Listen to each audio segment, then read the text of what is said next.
In November 2018, Disney released a movie inspired by the famous story The Nutcracker and the Mouse King by E.T. Hoffmann and the popular ballet with music by Tchaikovsky. The Nutcracker and the Four Realms was a big, lavish, and expensive production that was not well received by critics and was a box office flop. What did I think of the movie? I enjoyed it and found it to be a beautiful and well-mounted fantasy film. The biggest complaint towards the movie was that it was like every other fantasy adventure about someone who travels to a magical world. And admittedly, Nutcracker and the Four Realms does not bring a whole lot new to the table in terms of its storytelling. However, I did not mind that, mainly because I find those sorts of stories incredibly appealing. Many great fantasy stories exist that center on the protagonist going from our normal world to somewhere fantastical and otherworldly. Alice in Wonderland, The Wizard of Oz, Peter Pan, Charlie and the Chocolate Factory, Labyrinth, and Spirited Away are ones that utilize this device, and I consider all of them to be enchanting and timeless. Many critics and viewers reacted to The Nutcracker and the Four Realms going this route with, this story again? While my thought was, great, this story again. The reason writers and filmmakers keep coming back to this approach to fantasy is because of the possibilities that exist from taking a character on a journey with all sorts of amazing sights. Another criticism thrown at the movie was that the lead protagonist Clara was boring and generic. I disagree with that assessment. As played by Mackenzie Foy, I thought Clara made for a likable protagonist.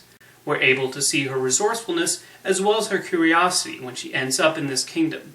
Foy also convincingly portrays the grief Clara feels over her mother's passing, and the effect this has on her, as well as her relationship with her father, who mourns in a different way.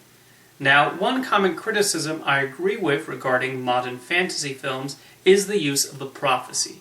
Why does there always have to be some pre-written prophecy?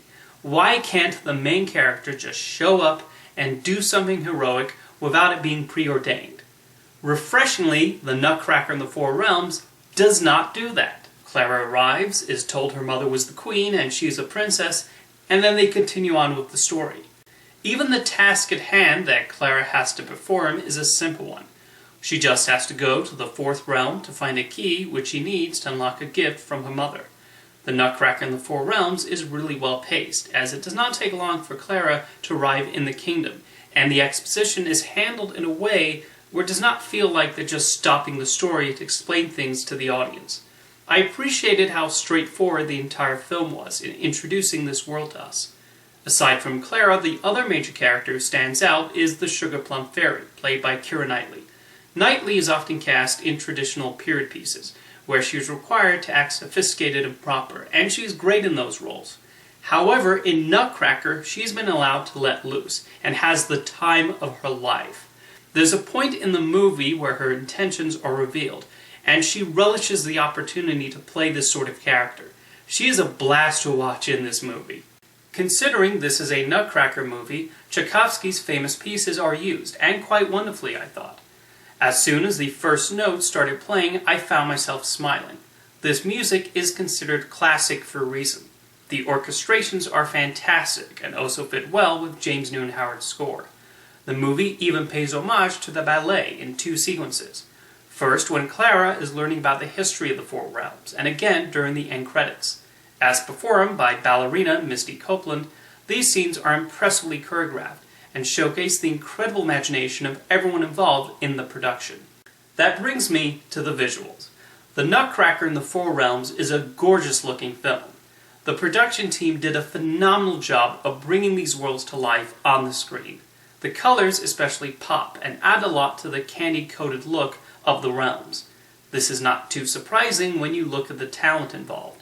The cinematography was by Linus Sandgren, who won an Academy Award for filming La La Land and shot the upcoming James Bond film No Time to Die. The costumes were designed by Jenny Beavan, who's worked on several James Ivory films and recently won an Oscar for Mad Max Fury Road. And the production designer was Guy Hendricks Diaz, who has served that role on several notable films like X-Men 2 and Inception. When the trailer was released, a lot of people assumed the backgrounds were all CGI and green screened in. However, many of the sets you see in the movie were actually physically built. So when Clara walks into the snowy environment, That was constructed on a soundstage, as was the Fourth Realm and other locations in the film. Not to say there weren't computer-generated enhancements, but the visual effects artists were able to seamlessly blend them in with the real-life sets seen on screen. The computer animators were also responsible for the mouse army that assists Mother Ginger, and that's an impressive creation too. The makeup team also deserves credit for giving distinct looks to the various citizens of this world. An excellent blending of makeup, costumes, and visual effects nobly comes from Ginger's clowns, who are the stuff of nightmares. If the filmmakers wanted to give this generation of children the own wheelers from Return to Oz, they definitely succeeded in that goal. Something important to note is that the Nutcracker in the Four Realms was directed by two people. Lasse Hallström directed the bulk of the film, while Joe Johnston was responsible for reshoots. Apparently, Johnston filmed enough for the Directors Guild to award them dual credit.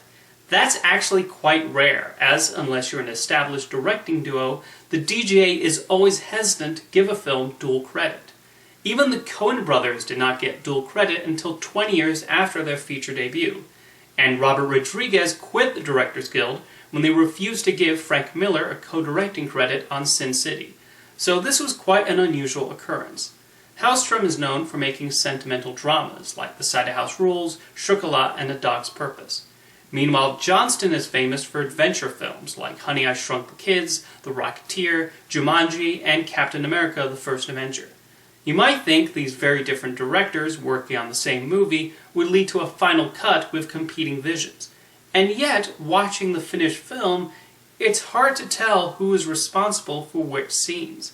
It probably helped that both supported each other during the reshoots, and Hallström was still heavily involved in post-production.